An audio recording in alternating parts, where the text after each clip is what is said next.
एक गांव में एक गरीब किसान रहता था। वह बहुत ही ईमानदार और मेहनती आदमी था। वह अपने छोटे से खेत में काम करता और बहुत ही खुश रहता था। पूरे गांव में किसान की ईमानदारी की बहुत ही चर्चा थी। उनका एक दोस्त था जो उस गांव के राजा के यहाँ सिपाही का काम करता था। एक दिन वह किसान ने उसके घर रोज मिलने जाता था। एक बार राजा ने अपने दरबार में एक ऐलान किया कि उसके बगीचे में काम करने वाला एक अच्छा सा कारीगर चाहिए जो उसके बगीचे के पेड़ पौधे और फूल का ध्यान रख सके।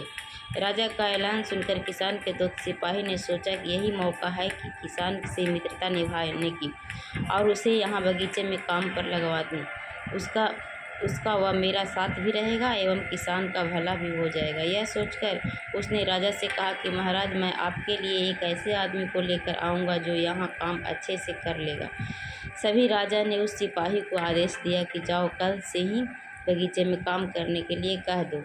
उसी वक्त वह सिपाही अपने दोस्त किसान के पास पहुँच गया और उसने किसान के बगीचे में काम की सारी बातें बता दी और किसान ने भी काम करने के लिए खुशी खुशी हाँ कर दिया। अगले ही दिन अपने दोस्त के साथ राजमहल पहुंच गया। सिपाही उसे राजा के सामने लेकर गया और राजा ने उस किसान को बगीचे की पूरी देखभाल का काम सौंप दिया। राजा ने कहा, तुम अगर पूरी ईमानदारी के साथ काम करोगे तो तुम्हें 50 सोने की मुद्राएं हर महीने दूंगा। किसान खुशी खुशी बगीचे में काम करने के लिए हाँ कर देता है और वह उसी वक्त बगीचे में काम करने लगा। किसान बगीचे में बहुत दिल लगाकर काम करता था। कुछ दिन बीत गए। किसान ने बगीचे को बहुत सुंदर हरा भरा बना दिया। राजा को उसका काम बहुत पसंद आया। एक दिन किसान बगीचे में कुछ खुदाई कर रहा था तो उसके ज़मीन के नीचे कुछ महसूस हुआ। तो उसने खुदाई की तो देखा कि वहाँ नीचे एक बड़ी सी संदूक थी। किसान ने वह संदूक बाहर निकाला और खोला तो क्या देखा, वह सोने और चांदी से भरी हुई थी। यह देखकर किसान बहुत खुश हुआ और अपनी ईमानदारी दिखाते हुए राजा के पास पहुंचा। राजा किसान की ईमानदारी देखकर बहुत खुश हुआ और उसके साथ वहां गया जहां किसान ने खजाना निकाला था। राजा ने देखा तो कहा, यह खजाना तो हमारे पुरखनों का है। हम कई वर्षों से इसे खोज रहे थे।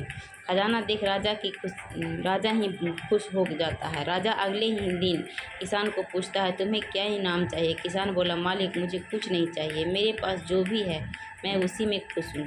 राजा उसकी इतनी अच्छी बातें सुनकर और खुश हो जाता है। उसने किसान को अपना मंत्री बनाने का फैसला किया। किसान ने राजा की बात मान ली और मंत्री बन गया।